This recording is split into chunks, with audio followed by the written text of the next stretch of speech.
Hi, welcome to my channel.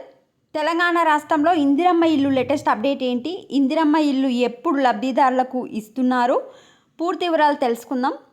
Telangana రాష్ట్రంలో కాంగ్రెస్ అధికారంలోకి రాకముందు మేనిఫెస్టోలో భాగంగా కాంగ్రెస్ పార్టీ ఎన్నికల ప్రచారంలో 6 గ్యారంటీలను ప్రకటించింది. ఆ గ్యారంటీలో ఒకటైందే ఈ ఇందిరమ్మ ఇల్లు. ఈ ఇందిరమ్మ ఇల్లు పథకంలో ఏంటంటే, సొంత స్థలం ఉన్న పేదలకు ఇంటి నిర్మాణానికి ఇల్లు కట్టుకోవడం కోసం 5 లక్షలు ఇస్తామని చెప్పారు. ఒకవేళ ప్లేస్ కూడా లేదు అనుకోండి, పేదలకు ప్లేస్తో పాటు 5 లక్షలు ఇస్తామని చెప్పారు. వీటి లబ్ధిదారులను ఏ విధంగా ఎంపిక చేస్తారు అంటే, ఆల్రెడీ సర్వే చేస్తున్నారు కదా, ఆ సర్వేలో మెయిన్ ఏంటంటే మీ రేషన్ కార్డ్ ఆధారంగా మీ ఫ్యామిలీ యొక్క ఇన్కమ్ ఆధారంగా సెలెక్ట్ చేస్తారు. ఈ 5 లక్షలు అనేది ఒకేసారి ఇయ్యరు, 3 సార్లు ఇస్తారు. మొత్తం 1 లక్ష 2 లక్షలు 2 లక్షలు. ఫస్ట్ 1 లక్ష బేస్మెంట్ వేసినప్పుడు ఇస్తారు, నెక్స్ట్ స్లాబ్ పోసినప్పుడు 2 లక్షలు ఇస్తారు, మొత్తం కంప్లీట్ అయిపోయాక 2 లక్షలు ఇస్తారు. ఈ విధంగా 5 లక్షలు అయితే ఇస్తారు.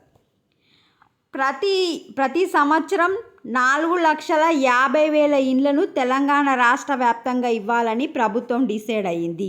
అంటే ఒక్కో నియోజకవర్గానికి 3,500 ఇళ్ళను ప్రతి సంవత్సరం ఇస్తుంది. ఒకవేళ ఈ సంవత్సరం మిస్ అయినా కూడా మీకు నెక్స్ట్ ఇయర్ వచ్చే అవకాశం ఉంటుంది. అది అయితే ఇందిరమ్మ ఇళ్ళ కోసం చాలామంది ఎదురు చూస్తున్నారు. లక్షల మంది అప్లై చేసుకున్నారు. ఆల్రెడీ సర్వే చేస్తున్నారు కదా, ఈ సర్వేలో ఉన్న ప్రాబ్లం ఏంటి అనేది ఇక్కడ మనకు అప్డేట్ చేశారు.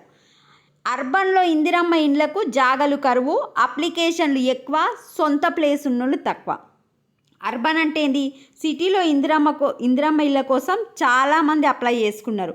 బట్ ఓన్లీ జిహెచ్ఎంసీలో చూస్తే, గ్రేటర్లో చూస్తే 10 లక్షల మంది అప్లై చేసుకున్నారు. బట్ ఆ 10 లక్షల మందిలో ఓన్లీ 1164 మందికే జాగలు ఉన్నాయి. ఇతర కార్పొరేషన్లు, మున్సిపాలిటీలోనూ అదే పరిస్థితి. అయితే గవర్నమెంట్ ఫస్ట్ ఏం డిసైడ్ అయిందంటే, ముందు సొంత జాగా ఉన్న పేదలకు తొలి దశలో ఇల్లు ఇస్తామని ప్రభుత్వం ప్రకటించింది. ఇప్పుడు మీకు జాగా చూపించి ఇల్లు చూపించాలంటే లేట్ అవుతుంది కనుక, ఫస్ట్ ఎవరికైతే ప్లేస్ ఉండి అప్లై చేసుకుని చూసినవా వాళ్ళకు ఫస్ట్ ఇల్లు ఇస్తారు. ముందు ఎవరికి వస్తాయి, ప్లేస్ ఉన్న వాళ్ళకు వస్తాయి. నెక్స్ట్ అయితే ఈ గవర్నమెంట్ ఇచ్చే 5 లక్షలలో మనకు కేంద్ర ప్రభుత్వం PM ఆవాస్ యోజన స్కీమ్లో భాగంగా అర్బన్ ఏరియాలలో ఒక్కో ఇంటికి 1,50,000 ఆర్థిక సాయం వస్తుంది. మిగతా 3.5 లక్షలు రాష్ట్ర ప్రభుత్వం భరించాల్సి వస్తుంది. మనకిచ్చే 5 లక్షలలో 3.5 లక్షలు సీఎం రేవంత్ రెడ్డి గారు ఇస్తే, 1.5 లక్షలు వచ్చేసి మోడీ గారు ఇస్తారు. అయితే ఈ 1.5 లక్షలు ఓన్లీ సిటీలో ఉన్న వాళ్ళకి మోడీ ఇస్తారు, ఊర్లలో ఉన్న వాళ్ళకి 70,000 ఇస్తారన్నమాట, 72,000 ఇస్తారంట. ఇప్పుడు సిటీలో జాగాలు లేవు కనుక కేంద్రం నుంచి వచ్చే ఫండ్స్ ఆగిపోతాయని గవర్నమెంట్ చెప్తుంది.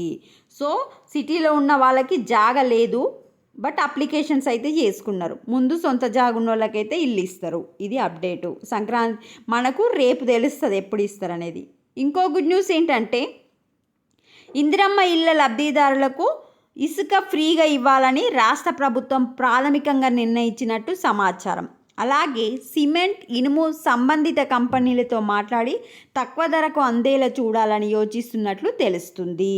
సో ఇందిరమ్మ ఇల్లు ఎవరైతే కట్టుకుంటారో వాళ్ళకి ఇసుక ఫ్రీగా, కొంచెమైన ఇసుక ఫ్రీగా ఇవ్వాలని ఆలోచించుకుంటున్నారు. నెక్స్ట్ సిమెంట్ కంపెనీలతోని, స్టీల్ కంపెనీలతోని ఇందిరమ్మ ఇల్లు లబ్ధిదారులకు తక్కువ రేటుకి ఇవ్వాలని మాట్లాడుతున్నారు. ఇప్పుడు బయట సిమెంట్ ధర వచ్చేసి 260 ఉంది, టన్ను స్టీల్ వచ్చేసి 54,000 ఉన్నాయన్నమాట. ఈ 2 ధరలు తక్కువ చేసి ఇసుక ఫ్రీగా ఇవ్వాలని డిసైడ్ అయింది. ఇందిరమ్మ ఇల్లు లబ్ధిదారుల గురించి రేపు 4వ తారీఖు రోజు మనకు ఫైనల్ అప్డేట్ అయితే వస్తుంది. అంటే సంక్రాంతి వరకు ఇందిరమ్మ ఇల్లు అనే ఎవరెవరికి వచ్చిందనేది పేరు ఇచ్చేసి మీకైతే ఇల్లు ప్రొవైడ్ చేయడం, శాంక్షన్ చేయడం జరుగుతుంది. ఇది అప్డేట్.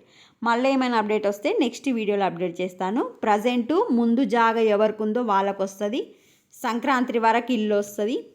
నెక్స్ట్ ఇసుక ఫ్రీగా ఇవ్వాలనుకుంటున్నారు, సిమెంట్, స్టీల్ కూడా తక్కువ రేటుకి ఇవ్వాలనుకుంటున్నారు. ఇవి అప్డేట్స్.